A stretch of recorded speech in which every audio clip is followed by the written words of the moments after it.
तो मेरा नमस्कार, मैं सुमन शर्मा आप सबका स्वागत करती हूँ। अनामिका का स्त्री विमर्श लेकर के यहाँ आज आपके साथ जैसा कि आपको पता है 8 कवि और कवियत्रियाँ तुम्हारे सिलेबस में है। एमए का फाइनल ईयर का 3rd सेमेस्टर है ये। थोड़ी सी जानकारी अनामिका के बारे में। अनामिका से संबंधित कोई भी प्रश्न आए, चाहे उनकी कविताओं से, चाहे उनके सौंदर्य बोध या स्त्री विमर्श, तो संपूर्ण यह वीडियो आप यहाँ आपकी 2 कविताएं लगी हुई हैं, बेजगह है और स्त्रियाँ। तो मोस्टली हम कह सकते हैं स्त्री विमर्श इसमें लगा हुआ है।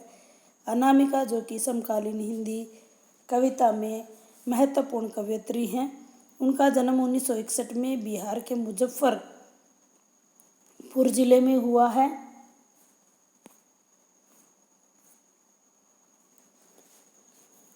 उनकी माता का नाम डॉक्टर आशा किशोर तथा पिता का नाम श्याम नंद किशोर था। अनामिका के जो पिता थे वो बिहार विश्वविद्यालय के कुलपति थे। अनामिका ने दिल्ली विश्वविद्यालय से पीएचडी की उपाधि ग्रहण की है। एमए, पीएचडी और डीलिट वो भी अंग्रेजी में। उनके पति का नाम डॉक्टर बिंदु अमिताभ है। डॉक्टर अनामिका ने अंग्रेजी भाषा की सीनियर रीडर रही हैं सत्यवती कॉलेज से। अभी 2019 में रिटायर हुई हैं। उनके महत्वपूर्ण 2 काव्य संग्रह हैं गलत पते की चिट्ठियाँ, बीजाक्षर कविता में औरत और समय के शहर, धूपधान। उनकी जो आत्मकथा है, 2 उपन्यास है, अवंतर कथा और 10 द्वारे का पिंजरा। प्रतिनायक कहानी है उनकी, जिसमें लेखक का नाम अनामिका जी की प्रतिनायक कहानी है।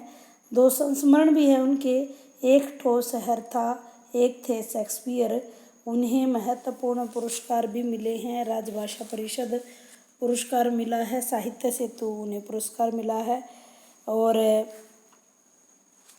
1978 में गलते पत्ते की चिट्ठियाँ प्रकाशित हुआ था। समय के शहर में 1944 में, और समय के शहर में 2 कविताएं उनकी प्रकाशित है, बेजिल्द जिंदगी और दादी का जप्पर। बीजाक्षर उनकी 1995 में आई हुई है। बीजाक्षर में कूड़ा बीनते बच्चे और समय कविता में औरत का प्रकाशन 2002 में हुआ है। और मोहल्ले में आयरन बालाओं के गम और मौसम बदलने की आहट। इस प्रकार उनकी महत्वपूर्ण धूपदान जो है 2007 में आया है। अब बात करते हैं अनामिका जी के काव्य सौंदर्य की। तो उनका जो काव्य सौंदर्य है वो स्त्रीत्व का मानचित्र भी उनकी महत्वपूर्ण रचना है। यहाँ जो कविताएं लगी हुई हैं वो बेजगह, स्त्रियाँ, उनके बारे में मैं आपको थोड़ा सा बताऊंगी। बेजगह और स्त्रियाँ, और उनकी काव्य भाषा की बात करें तो खड़ी बोली है। और 2 उनके उत्कृष्ट बिंब विधान और अलंकारों का सहज प्रयोग उन्होंने किया है। बेजगह कविता में स्त्रियों की तुलना वे बाल और नाखूनों से करती हैं, और वो बताती हैं कि स्त्रियों की जगह कहीं भी नहीं है। स्त्रियों की जगह का ज्ञान उन्हें जब वो पहली कक्षा में थी तभी से हो गया था। स्त्रियाँ कविता भी अनामिका जी की है।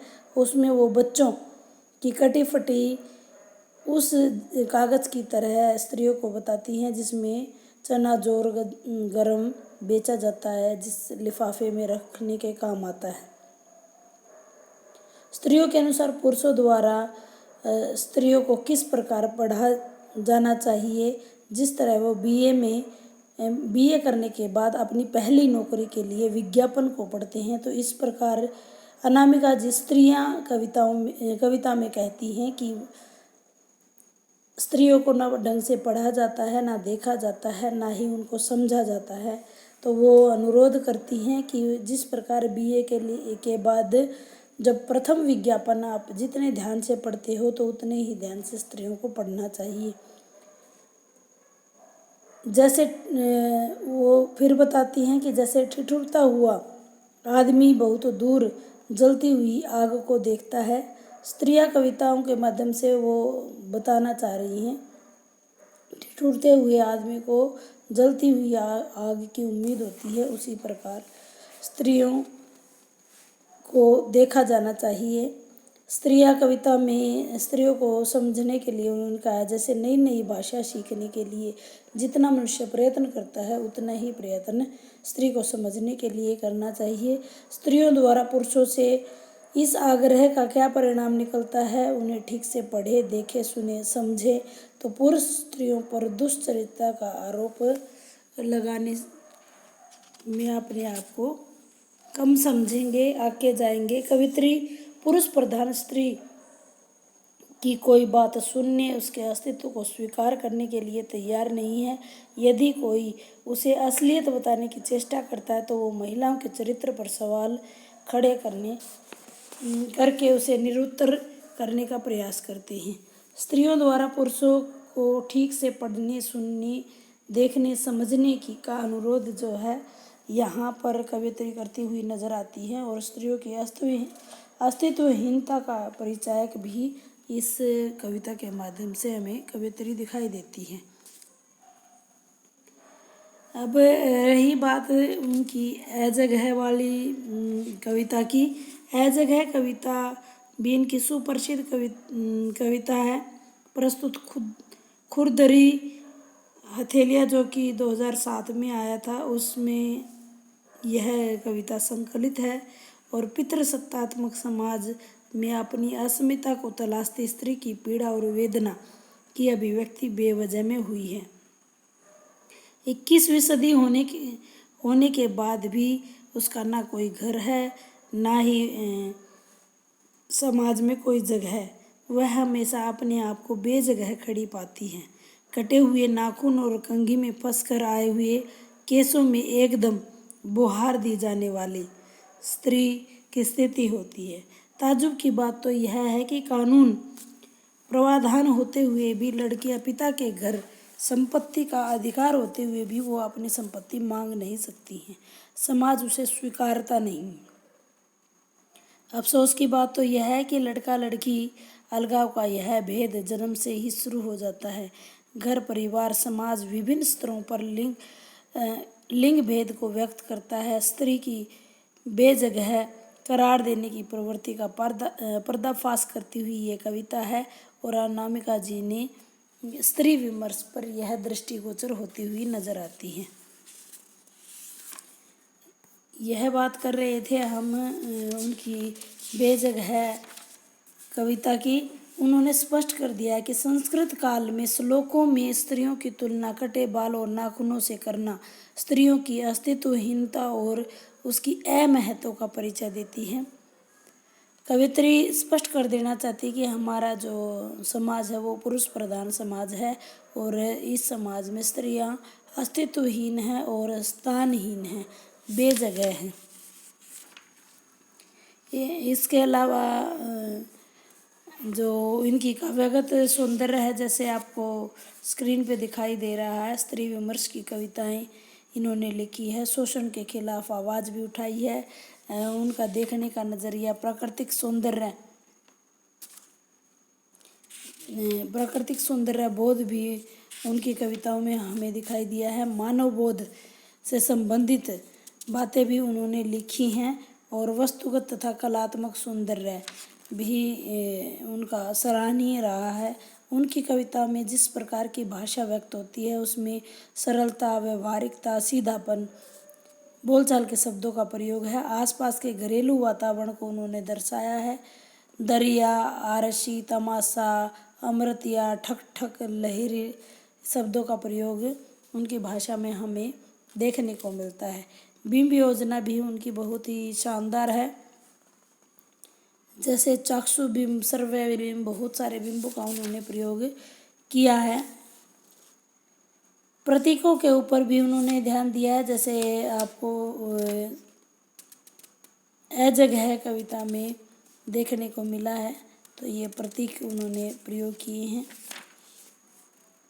अगर मैं अलंकारों की बात करूँ तो यथासंभव अलंकार भी उन्होंने प्रयोग किए हैं, जिससे उनकी भाषा बहुत ही सरल और कहीं कहीं जैसे पहनेपन की ज़रूरत है तो वो भी उनकी दिखाई देती है। स्त्री विमर्श की बात करूँ तो जैसे स्त्री विमर्श, स्त्री को स्त्री के नज़रिए से देखना, उसको एक मानव के रूप में स्वीकार करना, ये उनकी सोच रही है। और उन्होंने उनके काव्य में स्त्री के विभिन्न रूप हमारे सामने आए हैं, जैसे माता, पत्नी, स्त्री परिवेश, बेटी, वेश्या और प्रेम। इस प्रकार से बांट के हम उनके स्त्री विमर्श को समझ सकते हैं। जैसे माता के रूप में उन्होंने स्त्री की कोमल संवेदनाओं का चित्रण किया है, बहुत सारी चीज़ों के माध्यम से उसे समझाने की कोशिश की है।